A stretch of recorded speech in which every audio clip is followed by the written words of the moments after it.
En 28 ans d'existence, le club de polo de Chantilly s'est hissé au plus haut niveau de la compétition internationale. Début mai, 6 de ses joueurs représentant l'équipe de France ont remporté le premier championnat du monde d'Arena Polo sur sable. Une victoire sur les Américains qui s'est jouée sur les terres d'excellence du polo, l'Argentine. À leur retour en France, Edwin, Dorian, Adrien, Louis et Gaëtan sont chaudement félicités par le directeur et fondateur du club, Philippe Perrier. Je vous ai pas vu, moi, pour vous féliciter. Hein. Bravo encore. Hein. Merci Philippe. Quelle histoire. Une belle reconnaissance pour les années de travail fournies par ces jeunes joueurs professionnels au parcours très divers. Le petit Louis, il a commencé au Poney Club ici, sur les poneys que vous avez vus tout à l'heure, il a commencé là-dessus. Gaëtan, il est venu pratiquement au début du club et il est venu d'abord pour s'occuper des chevaux comme cavalier soigneur et puis il est devenu joueur professionnel. Ça c'est ça qui fait le plus grand plaisir. Alberto ! Le Polo Club de Chantilly, c'est un petit bout d'Amérique latine en terre française. La structure compte une dizaine de salariés français, comme Marion, cavalière soigneuse, mais aussi une quarantaine de pétisseros argentins venus 6 mois de l'année entraîner et soigner les chevaux. Ici, pas une journée ne commence sans partager le fameux maté, une infusion énergisante argentine. C'est un petit rituel du matin, souvent. Ils font les chevaux, ils viennent faire les box, ils viennent travailler les chevaux. Ou alors quand ils mangent les chevaux, ils viennent boire le maté tous ensemble. C'est vraiment le rituel argentin. Une passion commune pour les chevaux et le polo lie ces hommes et ces femmes par-delà les nationalités. Marion, surtout à la belle saison, qui signe le retour des compétitions, passe l'essentiel de son temps au club. Tous les jours, les chevaux sont sortis, qu'il neige, qu'il vente ou qu'il pleuve. Quand il pleut comme ça, on les sort avec les couvertures, on les marche. Mais quand il fait beau, on fait un entraînement sur une piste. Je suis sur un cheval monté, je galope et j'en emmène entre 4 et 5 en licol à côté de moi qui font du trot, donc ce qui permet de faire le cardio, ce qui les entraîne. Et tous les jours, je change de cheval comme ça.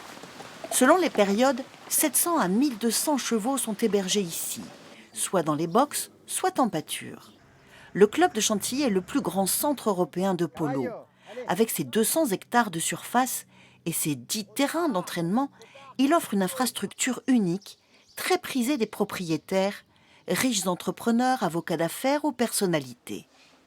Une évolution fulgurante depuis 1995 date de sa création par Philippe Perrier. Je ne pouvais pas imaginer que ça deviendrait un club comme celui-là qui est reconnu au niveau européen et qui est de plus en plus international avec des équipes qui ont envie de venir se confronter ici dans notre région et c'est assez intéressant de voir l'évolution en tout cas de ce club qui a été vraiment une évolution très rapide. Une cinquantaine de propriétaires du monde entier confient leurs chevaux aux bons soins du club. Des criolos purement argentins, des croisés et plus récemment des pur-sang dits de réforme qui n'ont pas donné les résultats escomptés dans les courses et qui retrouvent ici une seconde vie, une nouvelle carrière. Julien est joueur professionnel et propriétaire de 10 chevaux, dont 3 pur-sang. Dressé durant 6 mois à 3 ans, le visiteur remarque tout de suite le calme de ces montures moins coûteuses à l'achat. On va essayer d'avoir un travail quotidien qui va les calmer, c'est-à-dire qu'on va beaucoup les travailler ensemble. On les travaille à ce qu'on appelle en lot, donc c'est qu'on va avoir 5-6 chevaux en même temps, qu'on va les travailler ensemble. On va toujours les déplacer ensemble. On fait en sorte qu'ils fassent tout ensemble parce que chez le cheval, dès qu'ils sont plusieurs, ils sont beaucoup plus calmes. En fait. Il n'y a ni enjeu ni pari dans la discipline et seuls les plus aisés peuvent s'offrir un équipage et les services des joueurs professionnels. En Argentine, ce sont de vraies dynasties familiales qui se sont créées sur la pratique du polo. Moi j'aime beaucoup l'adrénaline qu'on joue, parce que c'est un sport avec un animal et tout ça. Moi j'aime beaucoup ça. À 26 ans, Simon vit polo depuis tout petit. 6 mois de l'année, il migre vers Apremont, à la belle saison, pour participer aux championnats européens. Un va-et-vient entre 2 continents qui a marqué toute sa vie, puisque son père était aussi joueur professionnel. Il a joué ici pour 20 ans et nous on était ici avec ma mère, mon frère, ma soeur pour l'accompagner, ainsi que je connais le club depuis que je suis né. Est-ce qu'on peut dire que c'est presque votre deuxième pays? Oui, c'est mon deuxième pays, sûr. L'esprit gaucho et pampa semble régner partout ici, où tout le monde, y compris les Français, parle espagnol. C'est un micro-univers qui s'est organisé, tout entier dédié au bien-être des chevaux, très sollicités pendant les matchs de polo. Une attention particulière est portée à leurs pieds. 3 maréchaux ferrants se retrouvent quotidiennement sur le domaine pour ferrer les chevaux, dont Raoul, mexicain, venu s'installer dans l'Oise il y a 10 ans. Oui, c'est bizarre. Il y a, tout le monde me dit ouais, qu'est-ce que tu fais là? Il fait froid ici. Bon, c'est un pays que j'aime bien. Je trouve que c'est sympa. Ici, l'ambiance de polo, c'est très sympa. Je connais beaucoup de tout le monde parle espagnol. Pour moi, c'est ça que je me suis senti comme à la maison ici. Reviens par là, Gabi. Ouvre ton cou. Parce qu'il faut former de futurs champions, le club a aussi ouvert une école de polo. Georges assiste plusieurs fois par semaine à l'entraînement de ses enfants qui s'initient au maniement du maillet, comme c'est le cas pour Andreas, son fils de 10 ans.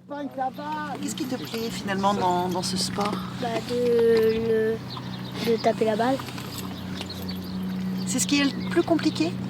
Non, c'est plutôt de diriger le cheval et en même temps taper la balle face à d'autres adversaires. On est prêt? La famille d'Andreas, franco-espagnole, vit à Paris. Mais dès que possible, elle vient dans l'Oise, jouer au polo. Allez, Gabi, bouge. Je pense que quand on commence à jouer, on comprend très vite que les grandes familles du polo et les gens qui jouent au polo, ils partagent ça en famille, ils partagent ça avec leurs enfants, c'est intergénérationnel. On peut jouer à 70 ans et à 20 ans, ou à 15 ans, ou à 14 ans, donc on peut jouer ensemble.